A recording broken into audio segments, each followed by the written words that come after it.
many thanks to you all for giving up your time this evening to come along and join us in this webinar. I'm Graeme McLean.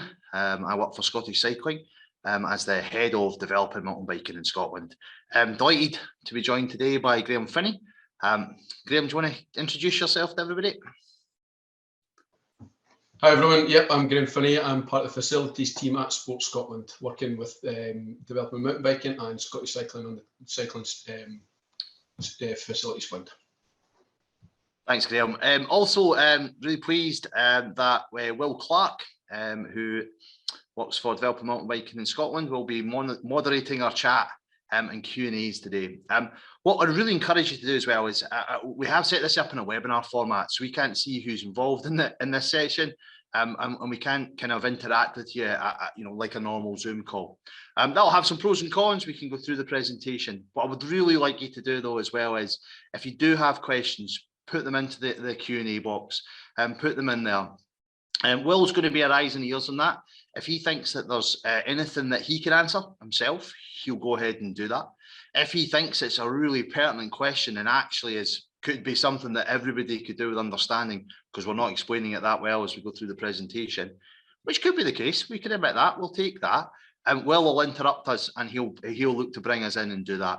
And also what we'll also look to do though as well is we will have a Q&A session at the end as well. So don't feel bad if your question hasn't been answered during the course of the presentation, because we'll get it there as well. So what I'd really like to make sure you do though is please put your Q&A and put your questions in as you go through the presentation if you have them. Also, feel free to use the chat box to interact with each other and introduce yourselves as we go through this as well. So what I'm now going to attempt to do, and hopefully technology will be kind to us this evening, will be to share my screen and bring up our presentation. So let's see if this works. Has that worked for everybody? Yeah, Graham, you're on screen, mate. Nice one. Perfect. Thank you. Okay. I'll click on there. Yeah, what I thought we'd start the presentation with though is just a little bit of kind of back to basics into what is the Cycling Facilities Fund. I know that everybody who's on this call tonight has provided an expression of interest and will be engaged within the process. However, it's always useful through these processes to really go back to actually what we're trying to achieve and what we really want to set out this for cycling facilities to do. So what are the three things we want to do as well? We do want these facilities to inspire the nation to cycle. So we want to be providing accessible, inclusive and inspiring facilities. So that's really one of the key things, even as we're developing up all of this, and we're getting a lot of content and we'll go into quite a bit of depth and quite a technical aspect to that. It's really important we keep that in mind: accessible, inclusive and inspiring. What we're also really keen with in Scottish cycling and really at the heart of everything that we do is the club network that cycling has. We want to really see that grow and develop alongside our communities cycling by providing these facilities. Ideally, multidiscipline, so that we can have safe coaching and safe skill development, and as many people can try as many different disciplines as cycling as possible. And what we also want to see, and thirdly, is the number of opportunities for people who can participate in the sport of cycling through taking part in events as well. So these are three main key objectives of the whole fund. Today's presentation is largely built on a piece of work that we did in Developing Mountain Biking in Scotland, going nigh on 10 years ago when we actually started this process and launched a guide to project development for mountain bike trails and training facilities. And I think 2015 we launched this guide to it as well. The guide, I would say in itself, is as you follow up and you're looking to investigate more around this as well, particularly as you move through the different phases of developing your facility. I think this guide is invaluable and has so many resources within it. I really implore you to go and search it out, look through it, and then see it. And it is a really useful exercise of going through and ticking off boxes in terms of what you've done and what you can see coming up, and has many different case studies and also downloads within it that will really help you and help you develop your project goals. If you're in any doubts of where to find it, The guide can be found on the Developing Mountain Biking Scotland website. If you Google Developing Mountain Biking in Scotland or dmbns.com, it's in our work, and then you go to trails, scroll down, and you'll see it here in the guide to creating pump tracks and purpose-built trails. Many of you maybe also on the call going, well, mine's not a mountain bike facility, so does this still apply to us? And what I think I'd say as well is, whilst this is aimed at mountain biking, the actual phases that it moves through will be very, very similar, no matter what cycling facility you do. Graham, do you want anything at that stage? Yeah, the guide there we've used it in sportscotland context for other specific facilities types. So the principles of it carry across all facility types. So even if you're not doing a mountain biking facility, it works for everybody who's on the call today. Great. So everybody who's been on the call today will have been through the expression of interest stage.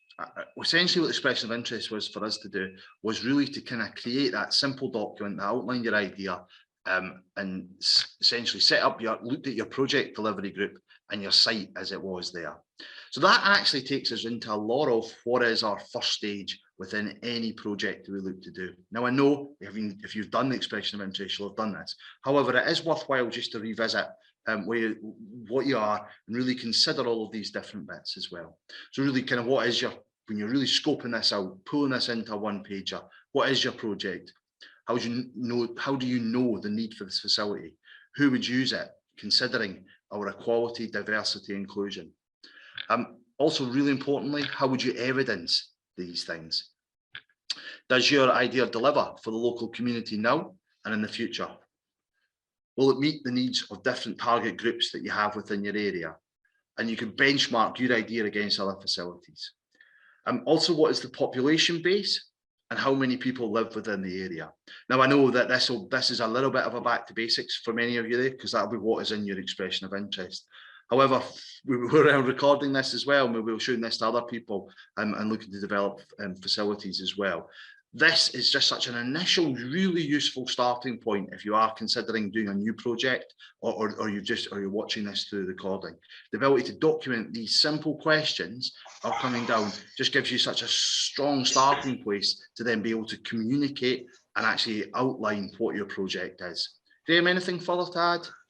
Yeah, I think especially when you're looking at the evidence and record of need, when you're looking at surveys or questionnaires, it should be about what people want rather than endorsing a project that you want. Because if you're just putting your ideas out there and asking people to endorse it, it's not the same. And ourselves as a funder and other funders will look at that and see that. So it really is important that you get buy-in from the community for facilities and projects that they actually want to see themselves, not just your ideas. So it is important. It's not just a community endorsement piece of work.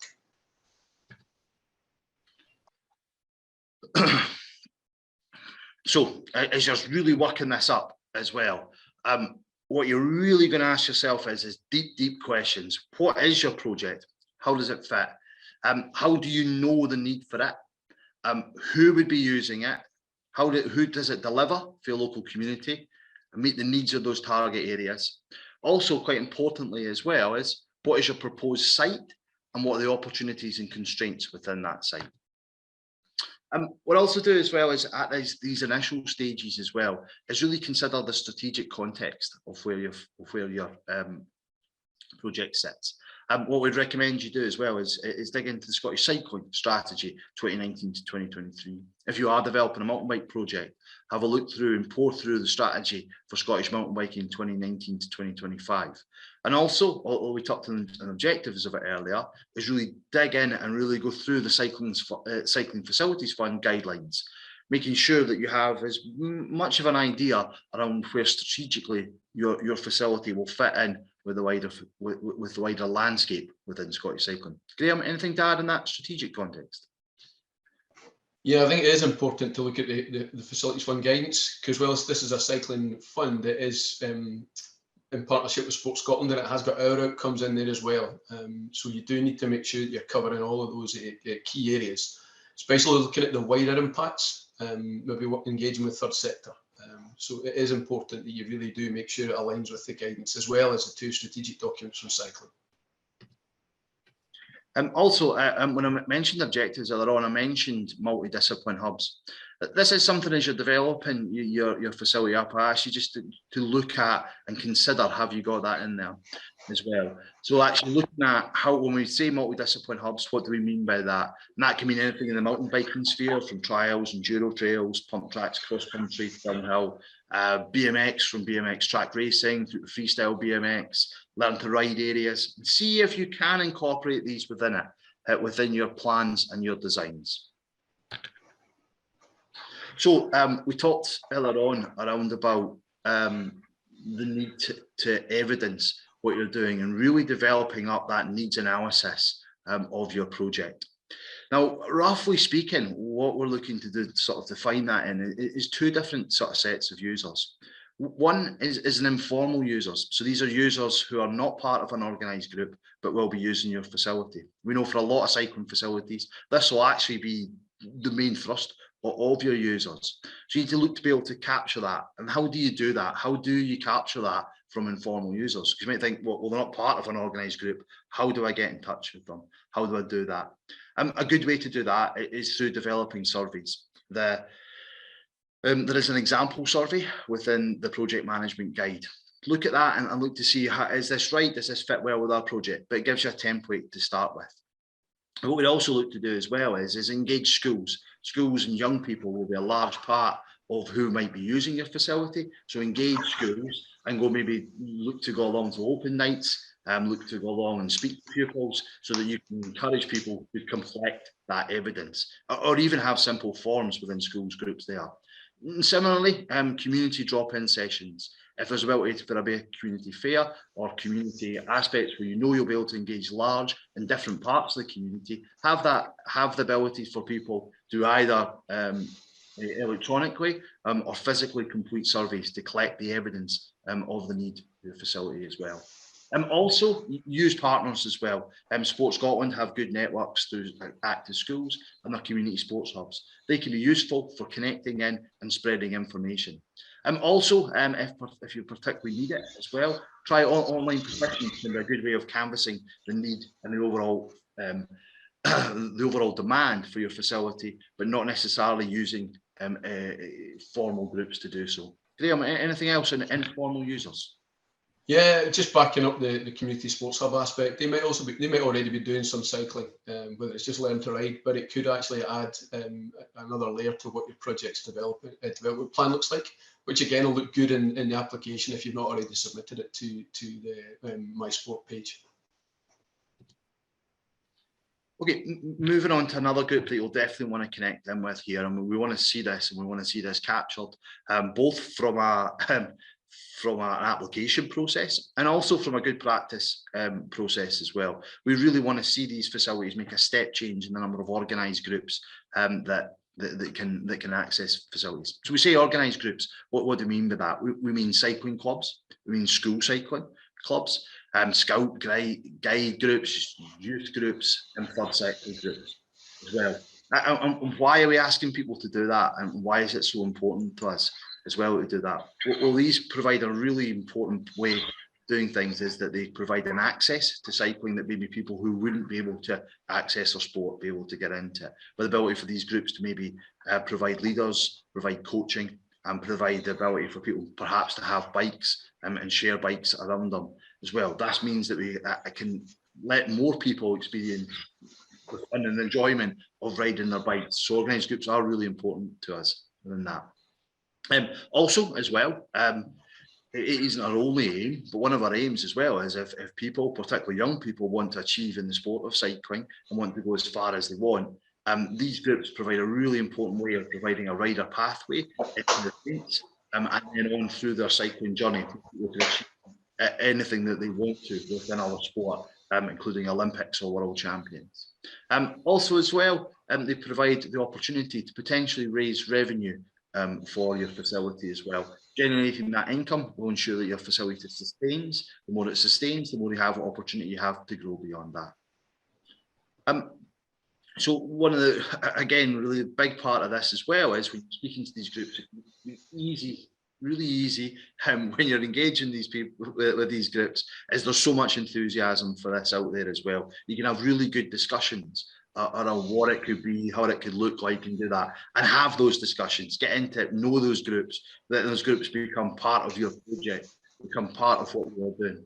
But really what you're also looking to do is making sure that this will gather the evidence of what you need. So you're looking at surveys of those groups, you're looking at letters of support and intent. What we'd also like to see as well is you capturing the number of people and the difference that this investment into your facility will make in terms of the number of coaches and the number of leaders that you're able to do there.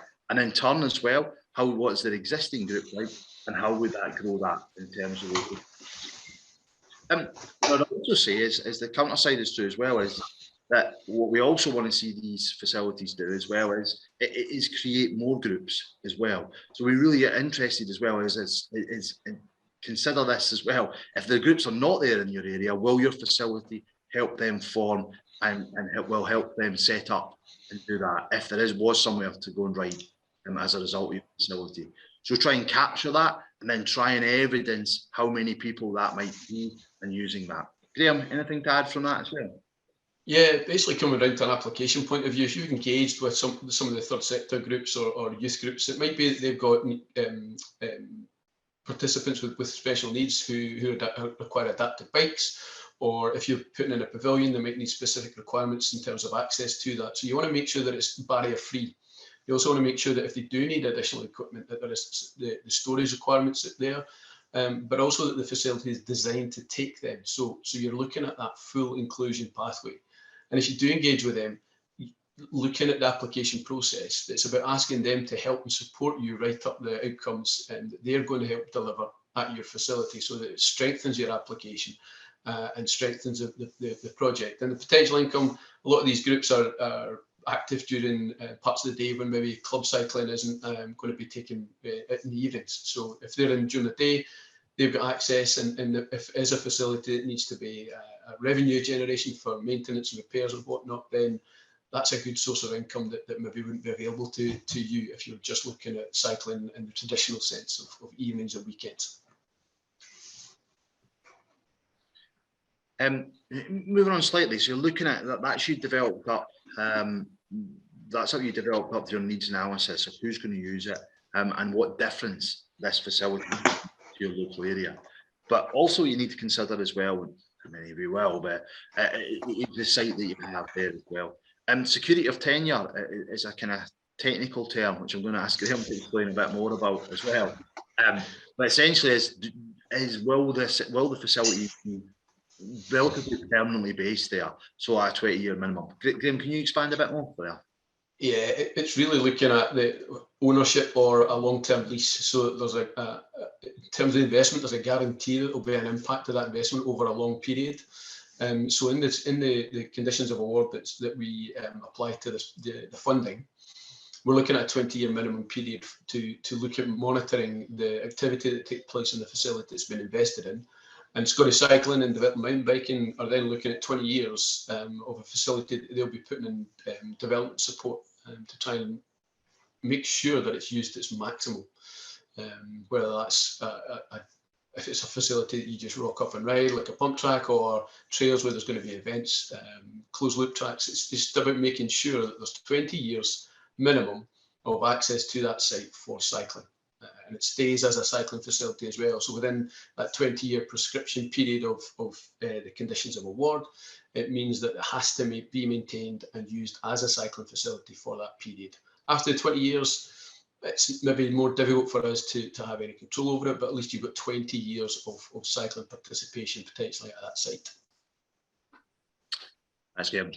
And I guess that can be achieved through many ways. Obviously, if you're the owner of this site, then that's a simple one. But if you're a community group and you're looking to access that, is it just leases or is there different models? There is different models, and I think we have to look at everything on a case-by-case basis. There maybe are some landowners that don't want to give over a long-term lease, so we'll look at all sorts of other different models, and it's just about engaging with ourselves as a funding team with mountain biking, Scottish Cycling, and Sports Scotland to see what we can do to work with those landowners or whoever it is to find the best solution for your group.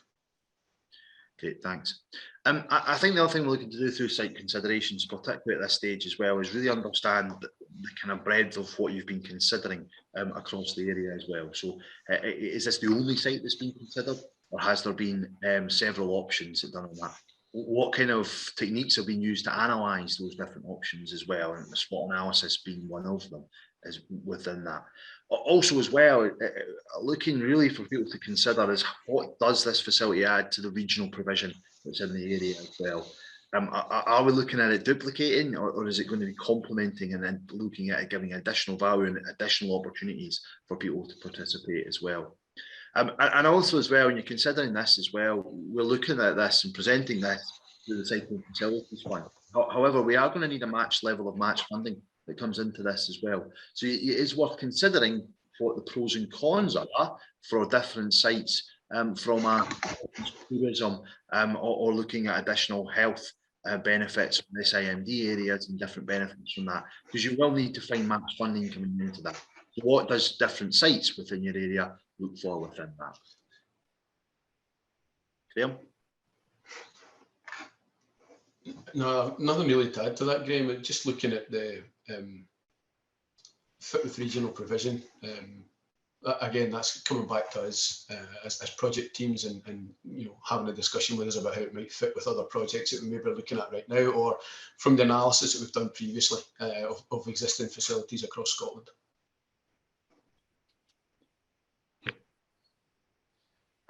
As you're working this up as well, really important, kind of really looking to identify a rough budget for it.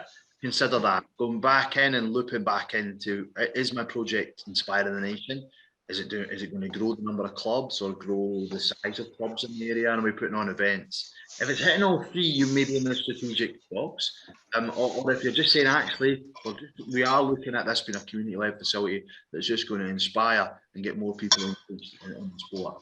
That might dictate your budget in terms of this. An Inspire budget will be circa kind of up to £100,000, so an overall total of roughly 200,000. And strategic will be potentially more and potentially up to £500,000 is what we're looking to earmark from there as well. So that gives you an idea, but it has to be within the strategic context of where you're looking at, what you're doing. So we would ask you, and we know many of you filled out the expression of interest, so we know that you are probably in the right area for this, but really trying to rough that out and do that. I'm also making sure that you research, created your list of funders in terms of list of match funders. Local authorities, 100% recommend you're in touch with them and doing that. Even if they don't have funding, they will have other opportunities to engage with as well. Trusts, depending on how your organisation is set up, you may be able to access the various trusts that are able for, particularly for third sector and charity organisations. Community regeneration and waste funding can be really useful match funding, particularly into areas of deprivation and areas and facilities within urban areas. For more rural areas as well, wind farms have large parts of community payback schemes, which can then be accessed by the communities as well. What we like to do as well is when you're working this up as well is identify the likelihood and risks behind it and also the potential levels with it. Be realistic with this as well, what you're doing there as well. And doing that as well, really don't assume that for a Cycling Facilities Fund that you will be, you may have pitched this wrong as well. So you may be looking at your maximum award that you would get for this, in which case keep talking to us because we might not be around that maximum award. When you've done this as well, it's worth then pivoting back out, resetting your scope and looking at, and do we have the initial concept? We need to look through that and review what we're looking to achieve with this as well. Most people find that the second time they do that, and inevitably with these projects, there will be an aspect of going back in and then reviewing things and going back through it again, but it won't take as long the second time. Don't be too disheartened if you're not going to get the same levels of funding as you're anticipating. Just review it, set your expectations. It's really important to deliver something, and something right for your area. Do you have anything to add to that? Yeah, I think if you've submitted an application or you're about to submit an application, just go back to all the funders if you haven't already and check that the funding is still there. If you've got any quotes from contractors, just check that the prices are still the same, because there is a lot of volatility in the market. And if the prices are continuing to rise, as we've seen previously, for various reasons, then it is worth just checking in that the prices are being held at the level you got quoted, because it could be a few months ago, and that will have an impact on the awards you need, the amount of funding you need. So all of these things are important to be in constant contact with other funders, as well as the people you're getting your prices for. Even if it's a design team with a quantity surveyor, they'll need to be checking the current building indexes to make sure that the costs are accurate, with a level of risk built in, to make sure they're taking account of material costs, transportation costs, and anything else that might happen over the next few months. Great. And I think that actually ties in really well into this next slide as well, because what you're looking to do really as well is make sure that as you've worked that up, you've got your concept, you're getting set on it, but you may have gaps in your knowledge as well. I think when it comes to these gaps in knowledge as well, it is worth identifying whether you're an Inspire project or a strategic project as well. It will look at the level of need that you have for really the detail that we'll be looking for to bring this through and doing this as well.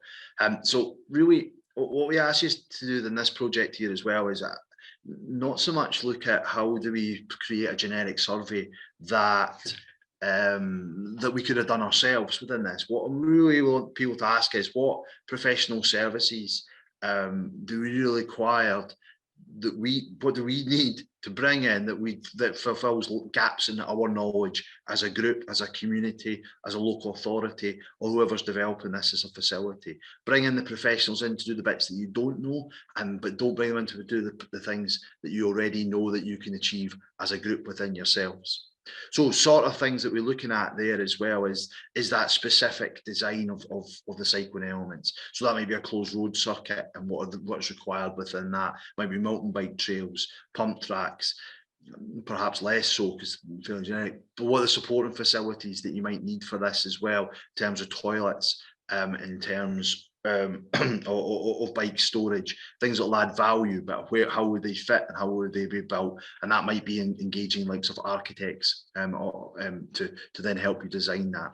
And we are looking at that when you're getting into this stage as well, as you're looking to try and bring forward, like Graham just articulated there, is really looking at bringing forward and understanding what your detailed budget breakdown will look like. Another thing, particularly for strategic projects as well, and how you're looking for match, you really need to look at how you are quantifying the economic and health outcomes that you'll be providing. This might provide you the evidence you need for other funders coming in. We will be more focused on the sports development aspects of it through Cycling Facilities Fund, but however, match funders might need that. And if you're looking for more money, you may need those bits within. Yeah, is there anything else you would like to add in the professional support? Yeah, it's really when you are engaging with whatever group it is, whether it's a club or a community group or even just some sort of social media group through Facebook or something, look beyond the people who are actually on that group. Oh dear. Graham? I'm back. Are you there? Well, you had me going there, like, thought I was going to be left to my Jack Jones there. I thought you shut down, not me. Yeah, so I don't know where I cut off, but I was basically saying, if you look within, if you just take that scoping of professional services and people who might be able to help you with it, engaging professional services, it might be the people who are related to the people in your group. So try and widen the group of people you're talking to see if there's anybody that can help engage with that. It might be parents, it might be brothers, sisters, aunties, uncles, whatever. But try and utilise those services first that might be free of charge before you start to engage people who are going to cost you money, because that's when it starts to build up, and you then there's pressure on you to have money in the bank. So if you can do that prior to any engagement of professional services, that'd be brilliant, because it does allow you to do a lot of progress on your project without any capital expenditure. And then when you get to this stage, it might be that their firm is best placed to actually help you because they've already done some of the work. And you might be helping local businesses as well. Yeah, great. I think as well, I mean, what we've put this through as well is it doesn't need to always form this title, but within the project management guide, we have this essentially as a feasibility study. This is a sort of excerpt from the project management guide. And you can see the slide here as well, is that there's a number of different things that you may look to include within your feasibility study of what you're looking to do and bring this through. And that is really making sure that you have all the information that you require to really bring forward the funders you need, and also making sure that you have as close to a detailed budget as you possibly can have. Yeah, you can read that on the screen, and you'll be able to read that through the guide as well.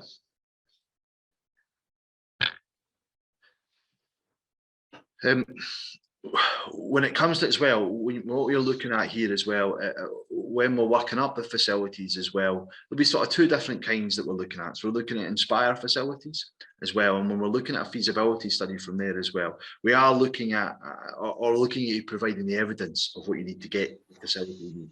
And what I would ask you to consider as well is to Inspire projects, such as pump tracks, that you consider to build up that need, perhaps yourself, or if you can't do that, bring in external consultants into that as well.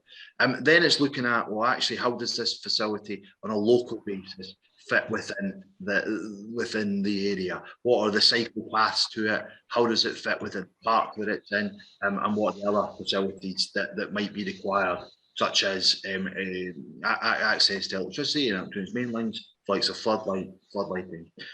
For the likes of pump tracks, I don't think when we're looking at this, and particularly for Inspire, the nation pump tracks, so sort of around about 100k pump tracks. A lot of what we'll be looking to fund will be around about that. We're not looking for you to spend 10 grand on a feasibility study to give us an exact design of that pump track. We kind of know what around about 100k facility might look like with that. And so it's not really about providing that specific information. It's more about what we surround it with in the local area. We'll come to how you can, don't feel that you won't have input into design, I should say, as well. We'll come to that and how you might be able to do that later. But it was really not about coming at us. We don't really want you to spend a lot of hard-earned money into providing us with designs that are generic, and then we have to then and you have to do a proper design phase later as well. Then we get anything to add to that in terms of Inspire projects? Yeah, this is a good image as well. It's a pump track in the borders, and there's a few things about it. It's a nice pump track. It's floodlit. The floodlighting adds a huge amount of capacity. Especially during those late nights in the winter when there's not much sunlight going on. And you can see as well, as much as it's a good idea to put floodlighting into our capacity, you can also see it's a good design for floodlighting because there's very little of the light goes outside the fence line. Now that takes a very good designer to come up with that scheme so that it actually has minimal impact on the neighbours. And that'll be important for planning. So there's a few good things about this, you know, the additional capacity, seeing how many people can get on it during the day, but also at night. The good design practice in there, so that you get as many people on it during those late darker nights in the winter. So it is a good image, and it's just this, you know, that's good design. And as Graeme says, it's not far off what we're looking to see, although we'd like to see a lot of variety as well and innovation. Okay, one of the other things we look at, though, particularly for more strategic projects as well, will be where this really sits within the local area, the region, and then nationally as well. And this is a good example of some destination planning that's been brought forward with working in the Macabre area for a project that has been awarded already. What we can see already from this photo as well is how the facility, which is a pump track with a skate park associated to it as well, will fit within and help join together different aspects in the area as well. I think trying to get into that and trying to get into considering that, particularly if you're looking at a strategic project, is really something that is quite useful and quite important for us as well, is making sure that you consider that. You can see from this as well, it's not too obvious, but what this facility here, I don't know, can you see my cursor when it's on the screen here? Is that something that comes up? Yeah, so the facility is based here, and these are cycle paths that are coming through here as well. So we already know that this facility can be accessed through that and can be brought in as well. So we know that it can connect up here, and we can see how it connects into mountain bike trails in 2 different zones across the area as well. So we can see the connectivity that's there within this area as well. So that's a good example of some destination planning which in the wider, we also know that the site plan has this and sits within how it fits within the rest of Footwell, the rest of Lochaber, and then across the rest of the Highlands, and then through the mountain bike strategy, how it fits within Scotland as well. So don't worry too much if you've not done this detail as well. Please work with Sports Scotland, Scottish Cycling Project Manager, to see what might be available and see what might be put together. And if it is required, then speak to us about which range of consultants might be able to pull this together and help you pull this together as well. Graeme, anything more on this kind of more strategic? No, it's a good example where things are connected up. There's other projects we've got where there's connections to cycle pass and stuff, but this is a good example where it all joins up within a local area.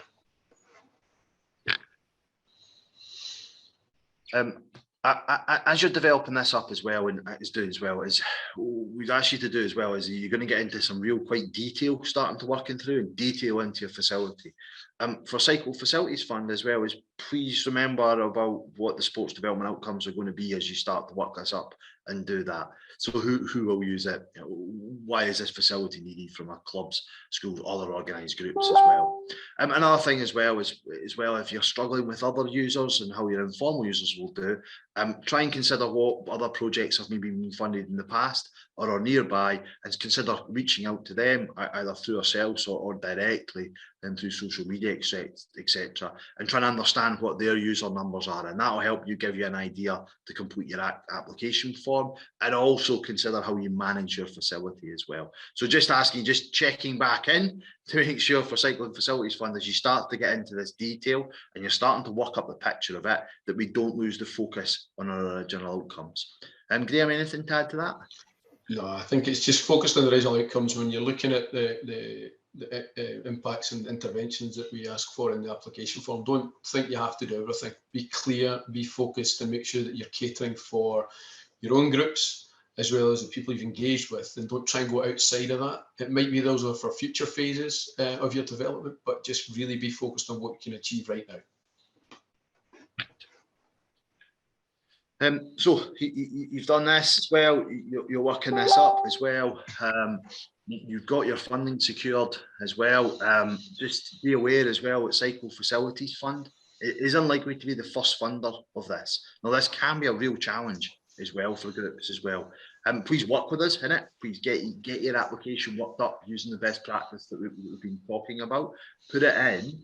If you don't have your match funding in place, you may be deferred through this process as well. We ask you to go and look at doing that. We will be looking at the projects and trying to make sure that the ones that are deferred but are good projects, we will be looking to try and help and assist and trying to help you find that other funding. We are unlikely to be able to offer you that and guarantee that this funding is in high demand, which is fantastic.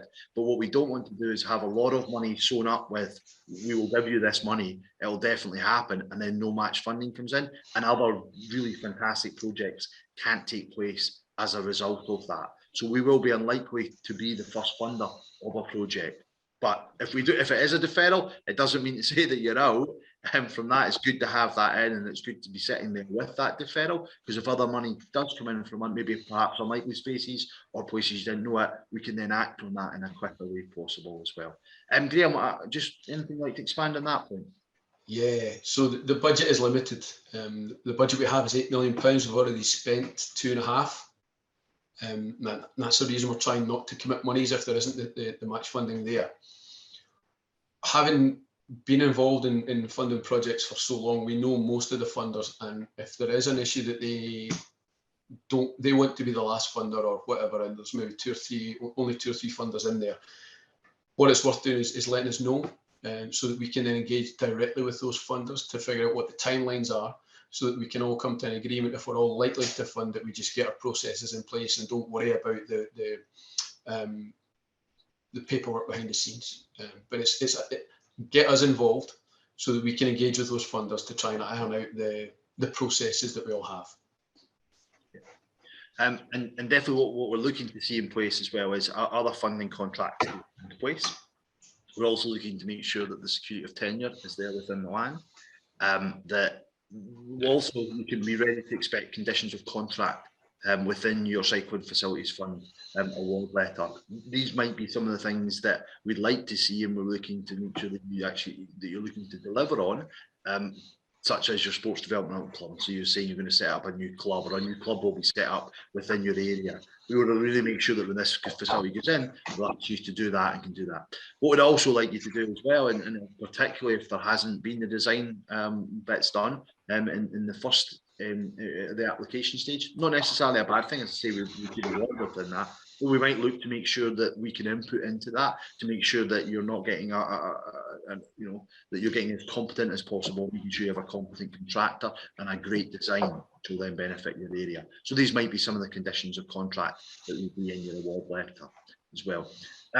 Planning permission as well. A lot of your facilities that we've built this will be the planning permission and will be required when you fit this in and do this. Will be subject to your local conditions to an extent, but could be done as you finalise your funding applications and you're becoming more sure of your facility being delivered. Do you have anything to add? Yeah, if there are difficulties with planning, and there can be, especially around floodlighting, just keep in touch with us. And within Sports Scotland, we've got our own planners, and it's easy enough for us to try and open up a discussion with the local authority planning team to see what the issues might be. And it might be that just needs to be a bit better design, or something. Maybe it's the hours of use, and we can, from maybe what Sports Scotland would expect to see and cycling would expect to see, we can work with you to find a reasonable solution to that. So planning permission, while it is important, we are able to work with those planners to come to a solution for your project on its own. Yep. Now we're not going to have you please hear, we're not going to go too technical through this. These next stages of the project as you go into this. We're just looking at some of the different contract routes and some of the different ways that you'll have to be able to deliver this. These are all contained within the guide to project management, so we're not going to go into a great deal of detail about this, but just looking to make sure that you have an overview of the next stages and more to build as we start to move towards being contracting people and getting them to develop up your project and getting it into the ground. The first option will be one of a design and build contract route. This has several advantages in terms of this as well. It can be easier in some ways to manage. You're bringing in one company to contract to do there, and you only have one point of contact for you as the group that are then delivering that as well. However, if you're not getting what you need, it's very hard because you're engaging directly with that contractor and doing that. So as they are through this bit of the process, and then looking at them, if you're bringing them in through the design and build contract route, you should be then holding them to making sure that they are providing a design that you want and that you want that design to be built. Your other contract route is through the traditional contract route. I think the easiest way to envisage this is a sort of two-stage process. Well, one is that these are like you're bringing in a designer in to design your trail or your closed road circuit, and they will be seen more as the architect of the facility, and you'll also look to build in a builder into the facility. So how do you get through these stages as well, and how do you do that, and how do you work through that? With a design and build contract as well, and you're looking to work this up into more detail, and to get that, you've identified the different contract routes, is then identify possible contractors for your facilities. Prepare up your tender for it, link your tender to how you want to score it as well, making sure that your tender includes your schedule of your services. When you get through that, it's really important that you select not the cheapest price that's available, but making sure that the contractor you do to design and to build your facility is competent. We've really improved within that, I think, over the last 10 years, and making sure that we have a schedule of good competent contractors across certainly mountain biking. However, it's definitely one to make sure that you're not selecting one that is at the lowest price, and that you're really making sure that people are competent. Within the project management guide, there is a scoring system by Forestry and Land Scotland, which is used to then adjust and making sure that you have that you are selecting a competent contractor based on their knowledge, skills, experience, training, and their attitude as well. Graham, anything to add to this? Yeah, it covers both forms of procurement. It's really just to remind people that this is Scottish Government money and lottery money that you're applying for through this fund. So it is important that we are able to show that transparency in terms of tendering.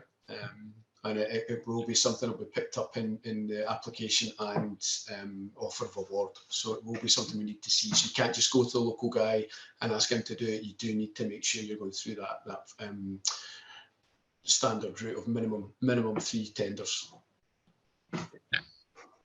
Yep. Yeah, I mean, I think I mentioned this earlier on. So you're looking to work this up as well, and you're essentially the traditional contract you will bring in a designer who's your architect of your project. You can see there the steps are reasonably similar. However, you're looking to bring them in is to oversee and be the designer of the project. And then the difference between this is you're looking to bring in a builder in. So you'll have sort of 2 different sets. You'll have your architect who will be helping you to manage it and helping to make sure it is at the right level. And you'll also be bringing in a builder in to build it and to do it. And these 2 should be working well together. Essentially, though, they should be both speaking to you through this process as well, and making sure they're both competent in what they need to deliver. As you move on to the construction stage as well, a lot of your role in developing up the project will be to monitor the quality of what's being built, and also for to making sure that your project fits within the construction design and management regulations set out. You may need to bring in additional expertise to do that, and to do that if you do not have that within your group as well. Don't see that as a major barrier though for developing your project. There are many professionals out there that can help, and it isn't at a huge expense. One of the things you want to set out to do, first of all, though, as well, is if it's set out right from the start, it can be a fairly awkward conversation to have when you're first developing your facility as well, is, well, what happens if I don't like what you put in? But have that conversation, have that things done there, and look at that request for change procedure so both sides know where they are right from the start.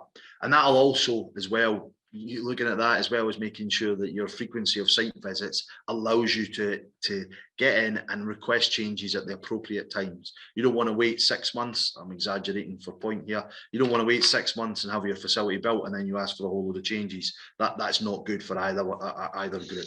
And through that as well. Graham. Yeah, when you do tend to have clubs and community groups managing or developing a project, you've got everyone's a project manager at that point, and they might all turn up at site at some point. So communication is really crucial at this stage to make sure that your members and the people who are interested in the project don't all just appear on site and think they can walk around. It has happened. We have had reports from contractors and consultants of the community group, the sports clubs members turning up, and because it's their project, they think they're able to just go on site. So that isn't allowed. You can't instruct the builder to do anything without going through the official channels. So this is the monitoring of the quality, and communication is crucial. You have to be very clear with the people you've engaged with that the communication goes through that single person in your committee or your steering group or whatever you set up, so that everything is very clear for the contractor and design team. So yeah, when you're monitoring quality and things like that, make sure everybody knows what's happening. And that's where social media is really good, so they can see, you can use images, drones. We saw that picture of the pump track was done by a drone. Lots of people can do these types of things now, so you can actually keep people informed so they don't have to traipse down to site and see it with their own eyes, and make life easier for the builder, because then they might do you a favour at the end or something if you need it. Great. And as you complete the construction phase as well, make sure there is a practical completion certificate. That isn't the final bit of your liaison with your contractors.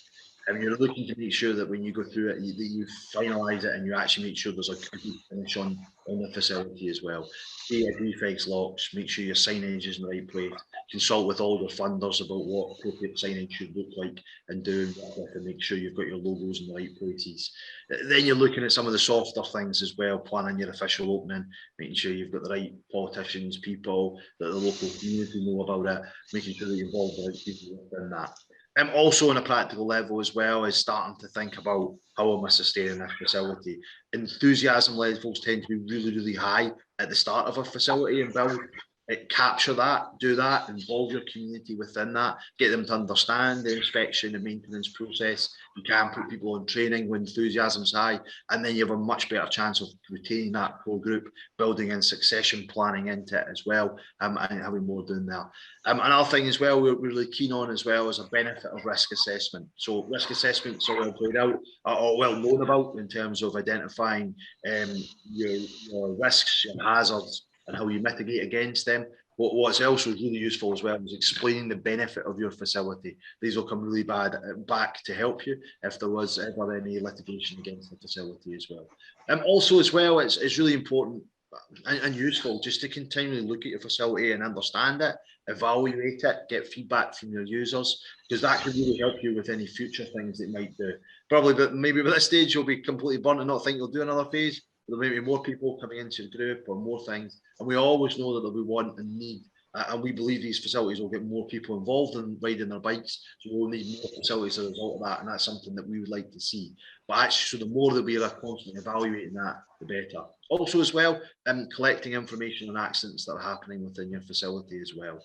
Whilst you might see that as a negative or something you want to steer away from, that'll give you an idea around general trends. If there is general trends, and even if it's rider error, we do recommend it's good practice to look at those and to look at it and see how you can adjust your track to make track or trail or facility to make sure that you minimise accidents. Even from a moral perspective, that's what we'd be asking you to do.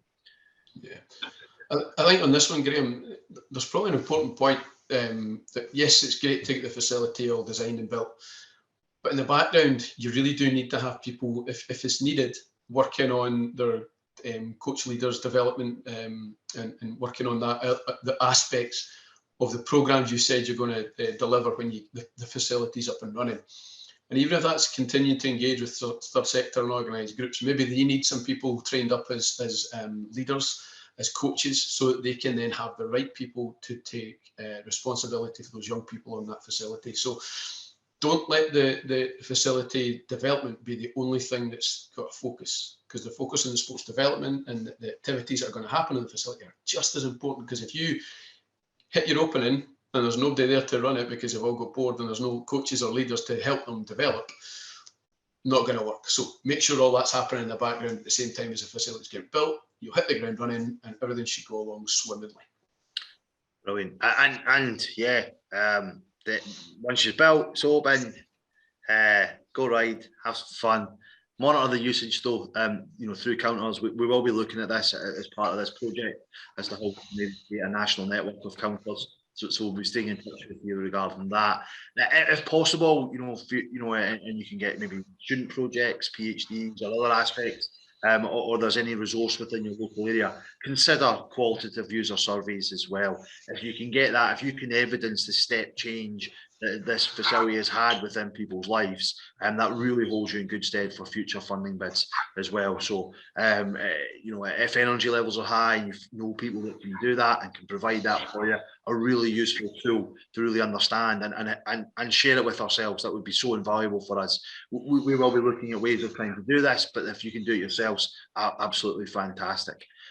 As Graham says as well, it's really important right through this process that from our perspective is that we hope for yours as well, because we know that everyone who wants to provide a facility wants to see it do well used and wants to see different groups and wants to see so many people enjoy it. So really engaging with clubs, engaging with groups, seeing the difference that this makes. And not only will that be amazing because you'll get to see so many people use your facility, it will help you with future iterations or phases within your project.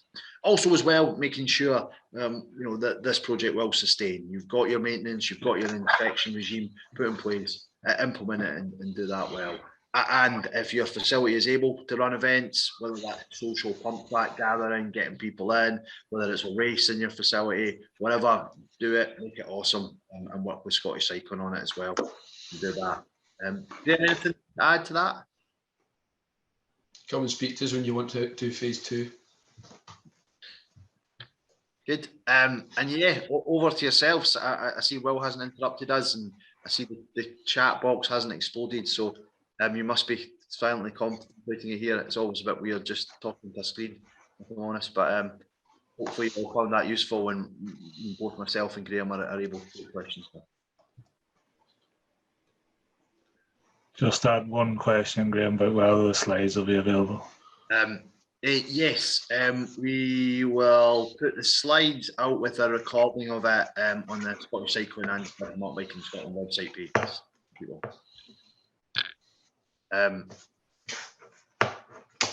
Anything else coming in from people? It's getting late, I know. and we did take up the full hour there. I appreciate. I don't know.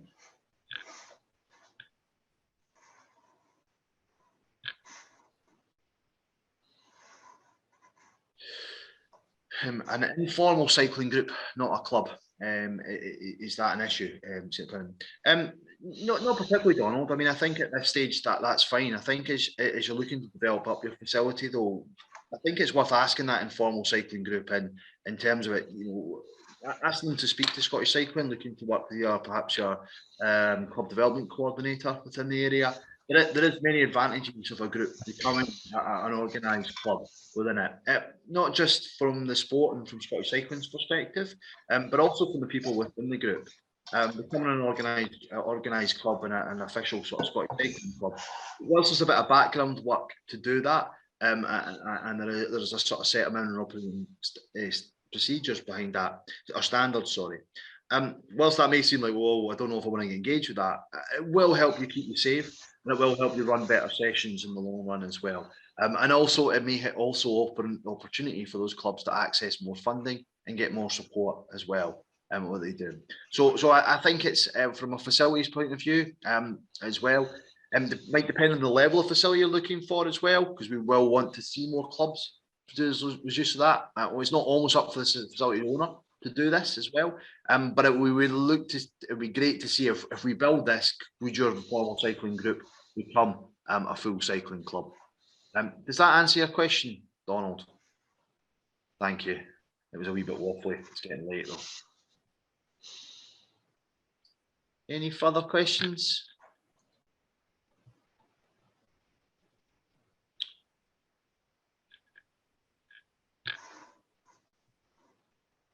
One. Yep. Okay. I'm going to give you well, about 30 more seconds. It's always a wee bit awkward just staring at a screen. Just myself and Dr. Evil there. But we've got no. If we've got no more, if we've got no more further questions, then yeah, no, thank you all. I mean, having 15 people come tonight is fantastic. Really appreciate the time that you've all taken for this. Thank you for the nice comments coming in there. We do hope that it's a useful session. And we hope you can we hope you take this forward. And we really want to see your facilities get built as well. So we'd like to do that and to do that. Yeah, thank you. Keep in touch. Make sure you're speaking to the right people at Sports Scotland or Scottish Cycling so we can help develop your projects further. Brilliant. That's great. Evening all. Thank you.